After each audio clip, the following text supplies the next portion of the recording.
মানে কোশ্চেনটা কি বলছে, এইখানে অনেকে ভুল করে, কোশ্চেন একবার পড়ে অপশন চলে যায় না। এমসিকিউ কোশ্চেন সলভ করতে গেলে কোশ্চেন একবার কখনো নয়, কোশ্চেন আপনি ততক্ষণ স্টাডি করুন, একবার, দুবার, তিনবার, চারবার, পাঁচবার, যতক্ষণ না আপনি কোশ্চেনটি বুঝতে না পারছেন। আমরা বাংলা ভাষী, তাই আমাদের ইংরেজি, কারণ ইউজিসি নেট পেপার 1 এর প্রশ্ন ইংলিশ এবং হিন্দিতে হয়, কারণ ইন্ডিয়ান অফিসিয়াল ল্যাঙ্গুয়েজ, তাই বাংলা ভাষায় পাই না। তাই আমাদেরকে কি করতে হবে, আগে কোশ্চেনটাকে বুঝতে হবে। তাই বোঝার জন্য যতক্ষণ না বুঝতে পারছেন ততক্ষণ পড়ুন বারবার, অ্যাগেন অ্যাগেন। এটা কিন্তু স্ট্র্যাটেজি নাম্বার 1।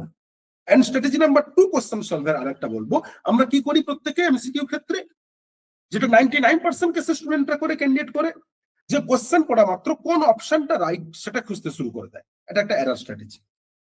আগে আপনি অপশন গুলোকে ভালো করে দেখুন, একইভাবে কোশ্চেনের মতন, একবার নয়, দুবার নয়, তিনবার নয়, চারবার নয়, পাঁচবার, যতক্ষণ না বুঝতে পারছেন।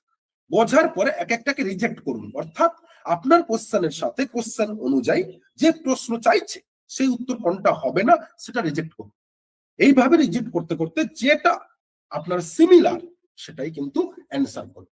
অর্থাৎ 4টে অপশন স্টাডি করতে হবে এবং রিজেক্ট করে অ্যাকসেপ্ট করা, এটা একটা ভাইটাল স্ট্র্যাটেজি।